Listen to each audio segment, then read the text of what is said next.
नमस्ते। आज हम गहराई से समझ रहे हैं कि मानव संसाधन प्रबंधन यानी एचआरएम किसी कंपनी के विकास में असल में क्या भूमिका निभाता है। हाँ, संगठनात्मक विकास में इसका क्या योगदान है ना। बिल्कुल।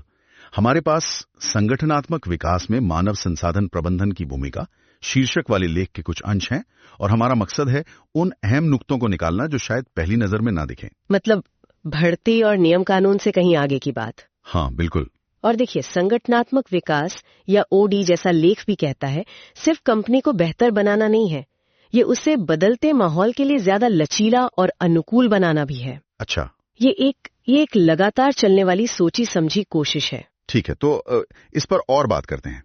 लेख की पहली खास बात है प्रतिभा को पहचानना और उसे निखारना।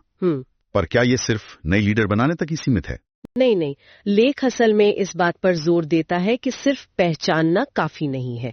असली चुनौती और एचआरएम का अहम काम है मौजूदा टैलेंट को बदलती जरूरतों के हिसाब से लगातार नई स्किल सिखाना। अच्छा, मतलब अपस्किलिंग और रीस्किलिंग। हाँ बिल्कुल, उन्हें तैयार रखना। ओडी बिना काबिल, और मेरा मतलब है सही स्किल वाले लोगों के मुमकिन ही नहीं है, और ये जरूरतें तो हमेशा बदलती रहती हैं। सही कहा। प्रतिभा की बात तो हुई, लेकिन संगठन सिर्फ लोगों से नहीं बनता, उसके माहौल से भी बनता है। एक अच्छी वर्क कल्चर बनाने में एचआरएम का क्या योगदान है? लेख इस पर क्या कहता है? हाँ, ये बहुत महत्वपूर्ण है। एचआरएम नीतियां बनाकर, नैतिक व्यवहार को बढ़ावा देकर और कर्मचारियों को जोड़ने वाली पहल करके संस्कृति को शक्ल देता है। जैसे कुछ उदाहरण सोचिए, जैसे टीम बिल्डिंग एक्टिविटीज या डाइवर्सिटी को सच में अपनाना, सिर्फ कागज पर नहीं। लेकिन यहाँ एक पेंच है, जैसा लेख भी संकेत देता है। क्या? अगर लीडरशिप का रवैया ठीक ना हो तो एचआरएम की सारी कोशिशें बेकार जा सकती हैं। संस्कृति ऊपर से नीचे तक बनती है, लीडरशिप का सपोर्ट बहुत जरूरी है। ये बहुत अहम नुक्ता है। लीडरशिप बाइन के बिना कुछ नहीं होता। और बदलते दौर में जैसे आजकल हाइब्रिड वर्क का चलन है, बदलाव को संभालना ये भी तो एक बड़ा काम है। बिल्कुल। इसमें एचआरएम की भूमिका कैसे खास हो जाती है? बहुत खास। जब भी कोई कंपनी पुनर्गठन या नई टेक्नोलॉजी जैसे बड़े बदलावों से गुजरती है तो कर्मचारियों में हिचकिचाहट या डर होना वो स्वाभाविक है। लेख बताता है कि एचआरएम का काम सिर्फ नीतियां बनाना नहीं है, बल्कि संवाद, ट्रेनिंग और सही सपोर्ट देके इस बदलाव को आसान बनाना है, ताकि लोग इसे अपना सके, ना कि इसका विरोध करें। हाँ बिल्कुल, रेजिस्टेंस कम हो। और बदलाव के साथ साथ कर्मचारियों को प्रेरित रखना भी तो जरूरी है। हाँ, वो भी है।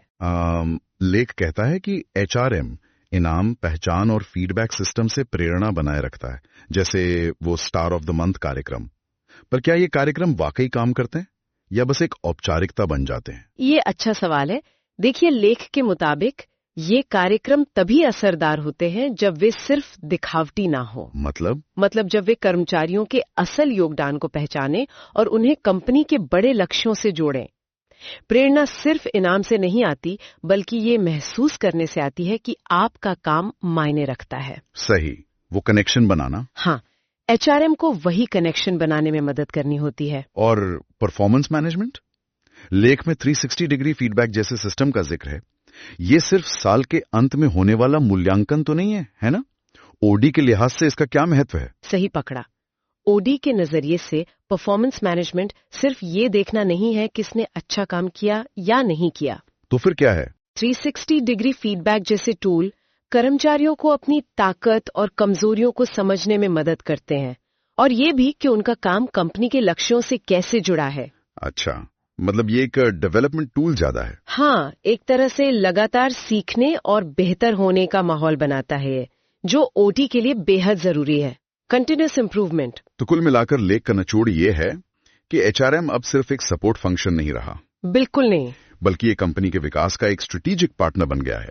ये लोगों को गढ़ने का काम है, और जब लोग आगे बढ़ते हैं तो कंपनी भी आगे बढ़ती है। बिल्कुल सही कहा आपने।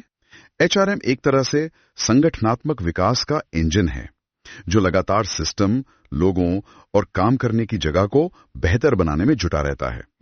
ये सिर्फ अंदरूनी प्रक्रियाओं तक सीमित नहीं, बल्कि बाहरी बाजार की चुनौतियों का सामना करने के लिए संगठन को तैयार भी करता है। बहुत खूब। और जाते जाते श्रोताओं के लिए सोचने की एक बात छोड़ जाते हैं। हाँ जरूर। क्या किसी संगठन की कामयाबी पूरी तरह उसकी एचआरएम रणनीतियों पर ही टिकी होती है, या फिर बाजार के बाहरी दबावों और लीडरशिप की दूरदर्शिता क्या वो ज्यादा निर्णायक साबित होती हैं? इस पर विचार जरूर कीजिए।